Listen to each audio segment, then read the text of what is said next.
Hi, it's Fias Tarot. Hello, Gemini placements. Okay, general and love reading bago mag-end ang March.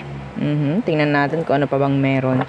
Syempre, before tayo mag-start, kung di ka pa nakakapag-subscribe, please do subscribe and hit the notification bell para lagi po tayo maging updated sa mga mangyayari pa lang. And syempre, kung may tanong pagdating sa private reading, just message me sa akin pong FB page for more info. Ganun rin pagdating kay Perception of Light. And syempre, sa mga naghahanap ng healer, kay Kuya Dingsi naman po. No? And yeah, don't forget to subscribe and follow yung akin pong second YouTube channel na Love Letter. Nasa description box below yung atin pong link. Pakihanap na lang din po, no? And yeah, pagdating sa ating mga items, yes, all available. And yeah, protection from evil eye. Meron tayong love bracelet. Meron tayong granter necklace. Kasi granter is yung taga-grant ng mga minamanifest and taga-pagbigay ng surprises. And syempre, yung atin pong cord cutting. Okay? So, yeah. Kung may iba pang tanong, message na lang po. So, let's start the reading, Gemini. What's for you? Anong meron in general? Bago mag-end ang March. Anong meron for Gemini placements? Okay. 7 of Wands. The Empress. I'm seeing and hearing changes. Pero may kaakibat na nahirap, na pagod. Somebody is sabihin nating malapit na ring manganak dito. Oo, meron ako nakikita malapit ng manganak. Anyway.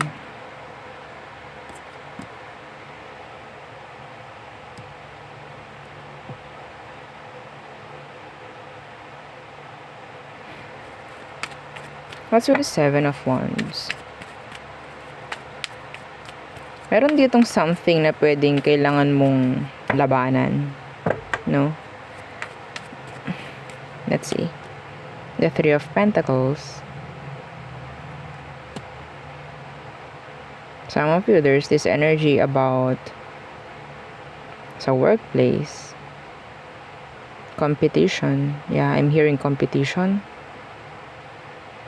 Compete. Competitive. Yeah. So, there's this challenge. In general, ako nakikita. Pero, yeah, ang nakukuha ko dito is sa paganda. Okay? The Empress is here. This is like long-term progress. Okay? Somebody is doing good at school.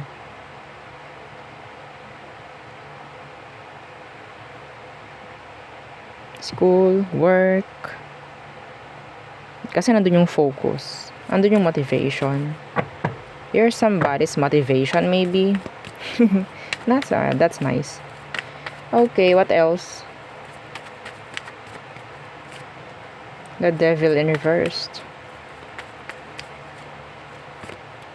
King of Wands in reversed. I'm hearing lust.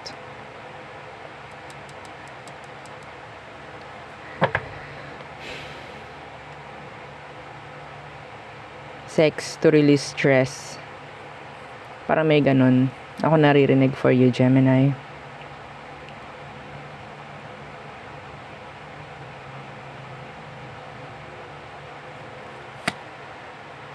With an X. With an X. What's with this Devil in reversed? Yeah. Stress reliever. What? Excuse me.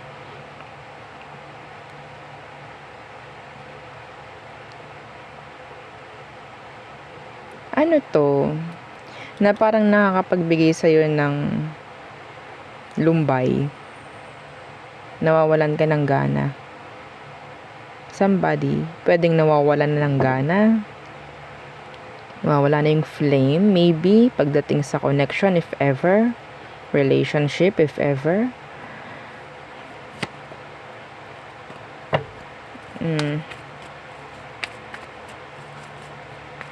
What's with this King of Wands in reversed?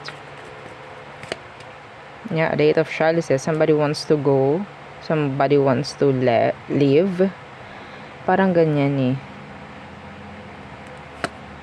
Yeah, fall out of love na. Nawawala na yung flame.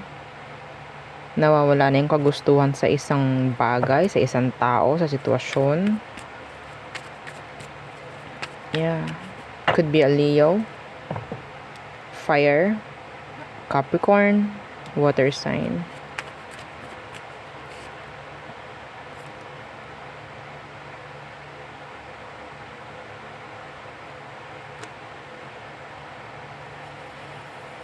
Meron ako nakikita dito somebody, sabihin nating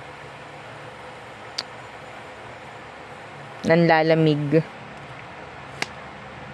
Yeah, the Two of Wands. Nanlalamig kasi may iba. Okay, so what else for Gemini? The Moon in reversed. Secrets na pwedeng ma-reveal. Yeah, that's specific.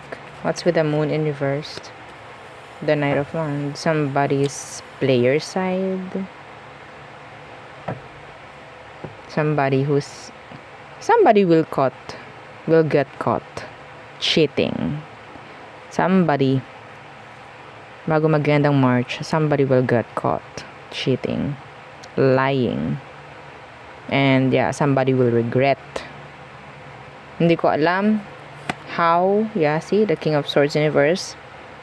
Kasi sabihin nating unfaithful, being unfaithful, hindi siya loyal, or somebody na pwedeng, yeah, telling lies. Okay, yeah, may makikita, may mahuhuli. The Nine of Chalices.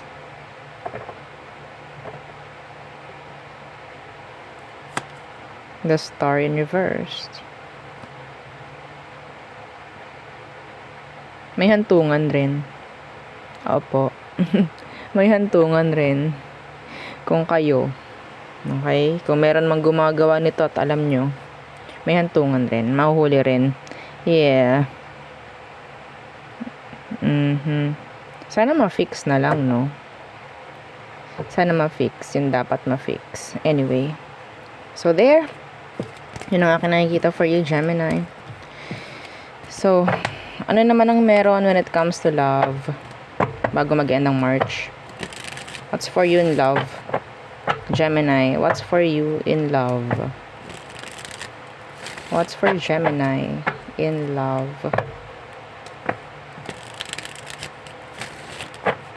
Okay. Seven of Swords. Agad. What's with that? Ten of Pentacles. Somebody is cheating here. I don't know who. Yung meron na dito ako nakikitang pamilya, pero parang magkakaroon ng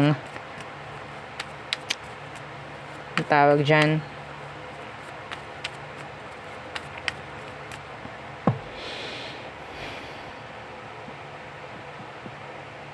basag, no? Ano yan? Seven of Swords. Yeah, the Two of Chalices in reversed. Pwedeng meron ditong maghiwalay. I'm sorry. The Lovers is here. The Empress is here in reversed. Pwedeng meron ditong maiiwan, meron ditong gusto makipaghiwalay eh. Gemini. Is there somebody else na pwedeng nagugustuhan mo? Or pwedeng, ano mo meron dito? Yeah, the Ace of Wands. This is new. Alam nyo, iba sa inyo, pwede namang ma-fix to eh. Kaso yun nga lang, parang mas ginugusto na lang yung bago. Or gumugusto na lang ng bago. Merong pwedeng mangyaring separation. I'm sorry. Kasi yung isa is parang ano eh, talagang nag-cheat na eh, matagal na. Or sabihin natin wala na, umaayaw na sa connection. What else? What else? The Four of Wands. The Emperor. Stability. Some of you, kung ikaw itong nasa isang connection, na matagal naman na, somebody will step up. I'm hearing proposal. Yeah, the Empress again. Some of you, I'm sensing another an additional or an addition sa family member. I'm hearing pregnancy. There's this energy of marriage din. Okay, nakita natin si Empress and si Emperor, that's pair. Some of you, pwedeng ikaw itong makakuha ng strong connection bago mag-end ang March. Which is pwedeng sabihin natin yun yung person na pwedeng masasabi kong for you. Okay? So, sino yung tao yun? Anong meron sa kanya? Yeah, temperance. Balance. Okay? Somebody na pwedeng hindi mo hiningi. Pwedeng nag-heal ka. Pwedeng hindi mo hiningi itong taong to. And yes, ibibigay at ibibigay. This is like the yin and the yang. Parang ganyan. Yung balance mo. Yung talagang katapat mo. Yung fair. Parang ganyan. Okay? So, what else for you, Gemini? When it comes to love? Seven of Wands. You'll pursue someone. Or somebody will pursue you. Yeah. Oh, the Knight of Wands. I'm sensing a slow burner connection with a fire sign or earth sign. This is a slow burner connection. Yeah, justice is here. So, andun yung energy about parang magkakakilanlan muna kayo ng taong to. Slow process. Parang ganyan. Somebody is wanting you. Or maybe ikaw, gusto mo tong taong to. Yeah, the Nine of Wands. Sabihin nating medyo nakaka-bored. Okay? Kasi andyan yung energy about nagtataguan kayo eh. Ng feelings. Oo, sa isa't isa. But yes, every time na nandyan kayo sa nakikita nyo araw-araw or maybe nagkakasama kayo, andyan yung feeling na yes! Oo, ang saya. Parang ganon. So, I don't know. Medyo mahirap to. Medyo mahirap na medyo boring na, 'di ba? Andun yung excitement though. The excitement is there. Yes, kasi every time na makikita mo yung person, yeah, happy ka, energetic ka. Pero the feelings is hindi na ipapakita. Pero yeah, for me, nakita natin si Justice, meaning to say, may chance na pwedeng kahit hindi sinasabi, nandun yung pakaramdam. No, I think yung energy is like mutual rin naman. Okay? Yeah, the Nine of Pentacles. You both like each other. Open pagdating sa communication, pero there's something na pwedeng, oops, anong meron? Parang ganyan. Bakit tayo nag-uusap? Like that. There's a lot of attraction here. Attraction. Okay. So, tayo tumungo na sa person on your mind, Gemini. Okay, the person on Gemini's mind. The person on Gemini's mind, who is that person? Anong meron sa kanya? Gemini, share mo naman. Okay, the Two of Pentacles universe. You're ready to drop them? Are they dropping you? Or did they drop you? What's with the Two of Pentacles universe? The Queen of Wands universe. You don't like na this person, Gemini? Ayaw mo na sa kanya? Or hindi mo na siya nagugustuhan? Bakit? Umaayaw ka na. Yeah, Six of Swords. Lumalayo ka na. Parang meron ka na ibang ginugusto. Oh, the Eight of Wands, Seven of Swords. Yung ba sa inyo may ini-entertain na bago? May ini-entertain ka ng bago, and pagdating dito sa taong to, parang ayaw mo na sa kanya.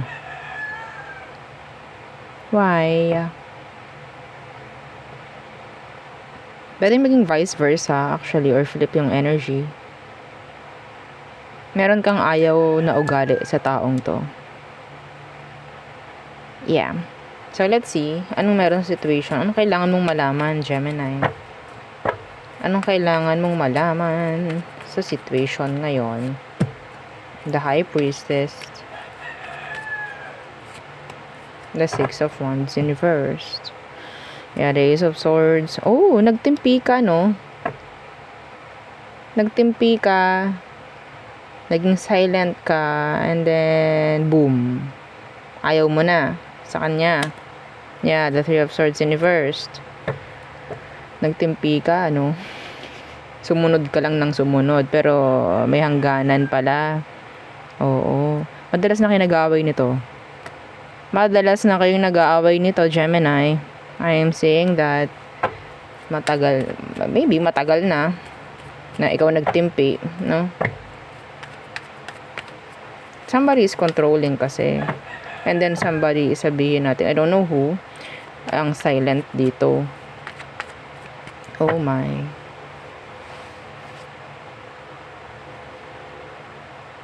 Hindi ko alam bakit ganito yung attitude niya. Yeah, they have attitude problem. Hindi ko alam bakit may ganyan siya. Let's see, what is their emotion for you, Gemini? What is their emotion right now? The Six of Swords in reversed. Justice in reversed. What? Feeling ng taong to, niloloko mo siya, Gemini. You're blaming each other. You're pointing, sa isa't isa. Kung ano man ang pwede mong maituro, yun din ay tuturo niya sa'yo, like that.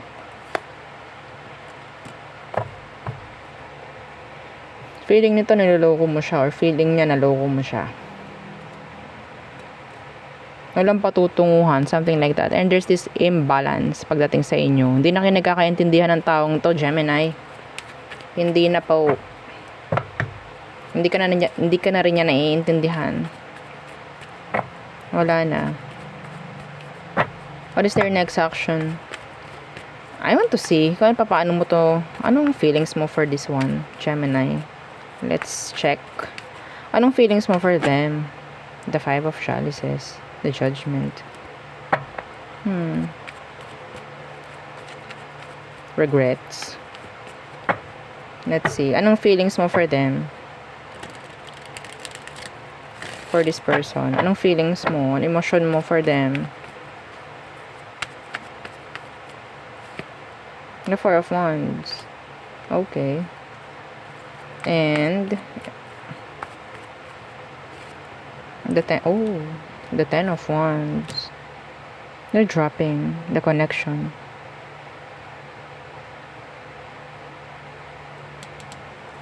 Pero parang meron ka kasi nagugustuhan talaga, oh. The Ace of Wands. The Ten of Chalices. Ando na yung energy about hindi na sabihin nating nakakaramdam ng totoong kasiyahan. Parang ganyan. Somebody's hindi na totally into this. Parang ganun ka pagdating sa kanya. Nanawa ka or hindi ka na kontento or what?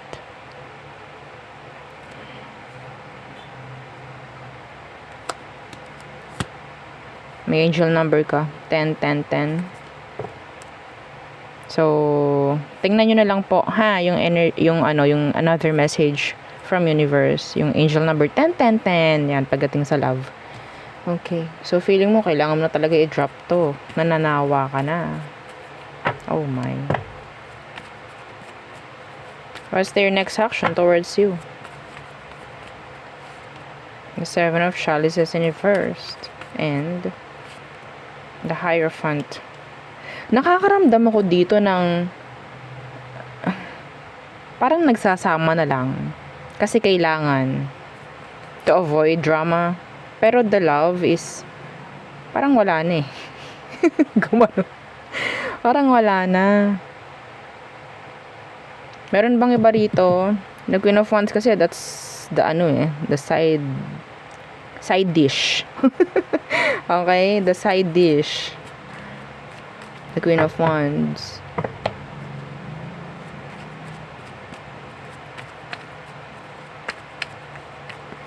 So, pipiliin ka pa rin ng taong to kahit hindi na maganda yung pagsasama nyo. Pero ikaw parang gusto mo nang i-drop. I don't know.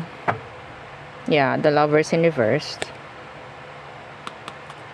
Hindi na masaya to, Gemini. Wala na. Hindi na masaya. Uwian na. So, hindi ko lang alam kung bakit mas pipiliin ng taong to na magstay pa rin. There's this injustice here. There's injustice. Sa totoo lang. Pwedeng kasal yung iba sa inyo. Or pwedeng sabihin natin, may anak na. Because the Four of Wands is here. Something na pwedeng stable. Nasabihin natin, inanay lamang. Oo, inanay lamang. Hindi na pinaltan, hinayaan na lang anayin ang mga pundasyon, no? Okay, so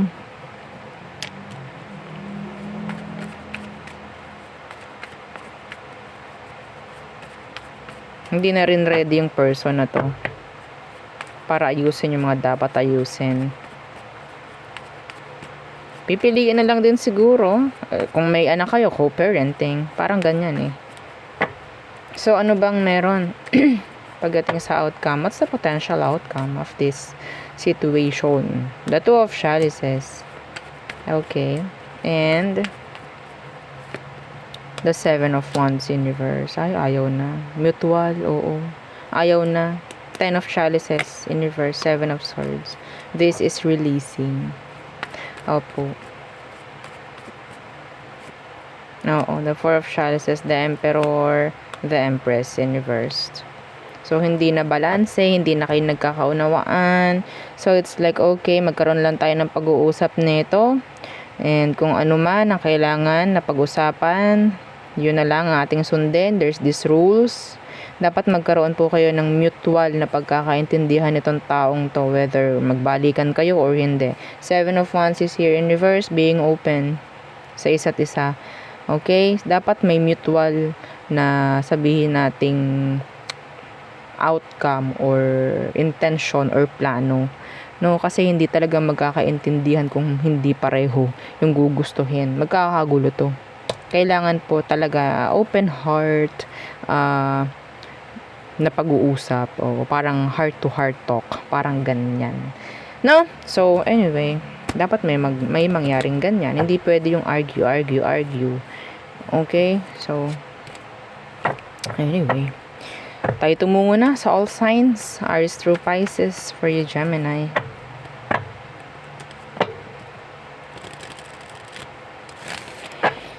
Okay. Aries through Pisces. Aries, they want to talk. They're stalking you.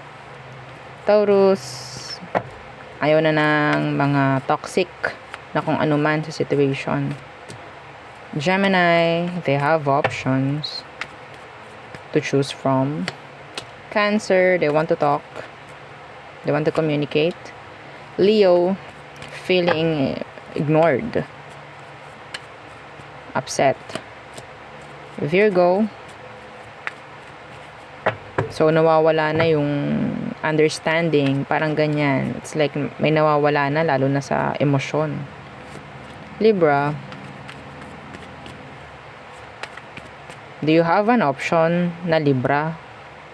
Or maybe this Libra wants something like a new start or maybe a new beginning. Some of you want to take a risk pagdating dito kay Libra. Scorpio, they're healing, they're moving on. Sagittarius, there's lies. feeling ni Sag, pwedeng niloloko mo siya or vice versa or flip yung energy. Capricorn, you're interested or maybe they are interested sa'yo. Aqua, there's this energy when it comes to pwedeng may separation. Meron din ditong energy about third party. They're in pain, some of them. So, Pisces, no stability. Ayaw nila makipag-connect sa'yo or ayaw makipag-relationship, I guess. So there, yun ang aking reading for you, Gemini placements. Again, please don't forget to like, share, and subscribe and follow our FB page and yung atin pong second YouTube channel na Love Letter. Thank you. Bye.